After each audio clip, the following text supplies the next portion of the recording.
ಒಂದಾನೊಂದು ಕಾಲದಲ್ಲಿ ರಾಮು ಎಂಬ ಮುಗ್ಧ ಮನಸ್ಸಿನ ಒಬ್ಬ ಚಿಕ್ಕ ಹುಡುಗನಿದ್ದನು. ಅವನಿಗೆ ಸುಮಾರು 8 ವರ್ಷ ವಯಸ್ಸು. ಅವನು ಒಂದು ಸಣ್ಣ ಹಳ್ಳಿಯಲ್ಲಿ ವಾಸಿಸುತ್ತಿದ್ದನು. ಅವನಿಗೆ ಆರ್ಥಿಕ ಪರಿಸ್ಥಿತಿ ತುಂಬ ಕಷ್ಟವಾಗಿತ್ತು. ರಾಮುವಿನ ಮನೆಯಲ್ಲಿ ಎಲ್ಲರೂ ಭಕ್ತರು. ಮುಖ್ಯವಾಗಿ ಅವನ ತಾಯಿ ಪ್ರತಿದಿನವೂ ಕೃಷ್ಣ ಪರಮಾತ್ಮನಿಗೆ ಪೂಜೆ ಮಾಡಿ ನೈವೇದ್ಯ ಅರ್ಪಿಸಿಯೇ ಊಟ ಮಾಡುತ್ತಿದ್ದರು. ನೈವೇದ್ಯ ನೀಡುವಾಗ ಮನಸ್ಸಿನಲ್ಲಿ ಸಂಪೂರ್ಣ ಪ್ರೀತಿ ಮತ್ತು ಸಮರ್ಪಣೆ ಇರಬೇಕು ಎಂದು ತಾಯಿ ರಾಮುವಿಗೆ ಯಾವಾಗಲೂ ಹೇಳುತ್ತಿದ್ದರು. ಒಂದು ದಿನ ತಾಯಿಗೆ ತೀವ್ರ ಅನಾರೋಗ್ಯ ಉಂಟಾಯಿತು. ಜ್ವರದಿಂದ ಬಳಲುತ್ತಿದ್ದ ಅವರು ಅಡುಗೆ ಮಾಡುವ ಸ್ಥಿತಿಯಲ್ಲಿ ಇರಲಿಲ್ಲ. ಆದರೆ ನೈವೇದ್ಯ ಇಲ್ಲದೆ ಊಟ ಮಾಡಿದರೆ ದೇವರ ಕೋಪಕ್ಕೆ ಗುರಿಯಾಗುತ್ತೇವೆ ಎಂದು ರಾಮು ಗಾಬರಿಯಾದ.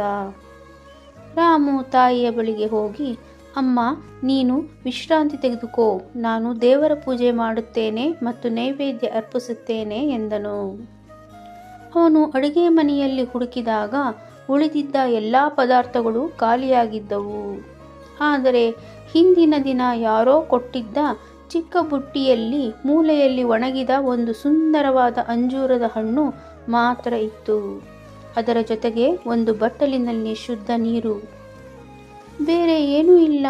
ಕೃಷ್ಣನು ಇದನ್ನೇ ಒಪ್ಪಿಕೊಳ್ಳಬೇಕು ಎಂದು ರಾಮು ನಿರ್ಧರಿಸಿದ. ರಾಮು ಆ ಅಂಜೂರದ ಹಣ್ಣು ಮತ್ತು ನೀರನ್ನು ತೆಗೆದುಕೊಂಡು ದೇವರ ಕೋಣೆಗೆ ಹೋದನು. ಕೃಷ್ಣನ ವಿಗ್ರಹದ ಮುಂದೆ ಅವುಗಳನ್ನು ಇಟ್ಟು ಕೈ ಮುಗಿದು ಕಣ್ಣು ಮುಚ್ಚಿದನು. ಅವನು ಅತ್ಯಂತ ಪ್ರಾಮಾಣಿಕತೆ ಮತ್ತು ಪ್ರೀತಿಯಿಂದ ಪ್ರಾರ್ಥಿಸಿದನು. ಓ ಕೃಷ್ಣ, ಗೋಪಾಲಕೃಷ್ಣ, ನೀನು ನಮ್ಮೆಲ್ಲರನ್ನೂ ನೋಡಿಕೊಳ್ಳುವ ತಂದೆ. ಈ ದಿನ ನನ್ನ ಬಳಿ ನಿನಗೆ ಅರ್ಪಿಸಲು ಈ ಒಂದು ಅಂಜೂರದ ಹಣ್ಣು ಮತ್ತು ನೀರು ಮಾತ್ರ ಇದೆ. ಇದರಲ್ಲಿ ಯಾವ ಐಷಾರಾಮಿ ಇಲ್ಲ, ಆದರೆ ಇದರಲ್ಲಿ ನನ್ನ ಸಂಪೂರ್ಣ ಪ್ರೀತಿ ಮತ್ತು ಭಕ್ತಿ ಇದೆ. ದಯವಿಟ್ಟು ಇದನ್ನು ಸ್ವೀಕರಿಸು. ನೀನು ಇದನ್ನು ತಿಂದರೆ ನಮ್ಮ ತಾಯಿಗೆ ಬೇಗ ಗುಣವಾಗುವ ಶಕ್ತಿ ಬರುತ್ತದೆ.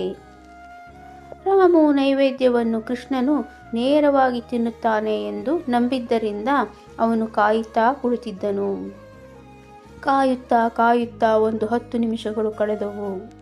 ಕೊನೆಗೆ ರಾಮು ಕಣ್ಣು ತೆರೆದಾಗ ಹಣ್ಣು ಹಾಗೆಯೇ ಇತ್ತು. ರಾಮು ದುಃಖದಿಂದ, ಕೃಷ್ಣ, ಯಾಕೆ ನೀನು ತಿನ್ನುತ್ತಿಲ್ಲ? ನನ್ನ ಪ್ರೀತಿ ಸಾಕಾಗಲಿಲ್ಲವೇ ಎಂದು ಪಿಸುಗುಟ್ಟಿದ.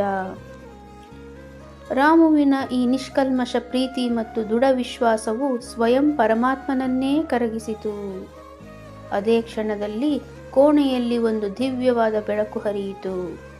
ರಾಮು ನೋಡುತ್ತಿದ್ದಂತೆಯೇ ಆ ಅಂಜೂರದ ಹಣ್ಣು ಕೃಷ್ಣನ ಬಾಯಲ್ಲಿ ಮಾಯವಾದಂತಾಯಿತು ಮತ್ತು ಅದರ ಸ್ಥಳದಲ್ಲಿ ಅಮೃತದಂತಹ ಪರಿಮಳ ಬೀರುವ ಒಂದು ವಿಶಿಷ್ಟವಾದ ಪ್ರಸಾದವು ಕಾಣಿಸಿಕೊಂಡಿತು.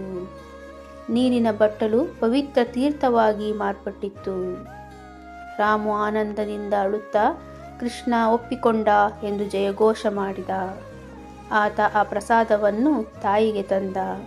ತಾಯಿ ಅದನ್ನು ಭಕ್ತಿಯಿಂದ ಸೇವಿಸಿದ ಕೂಡಲೇ ಅವರ ಅನಾರೋಗ್ಯವು ಕ್ಷಣಾರ್ಧದಲ್ಲಿ ಕಡಿಮೆಯಾಗಲು ಶುರುವಾಯಿತು.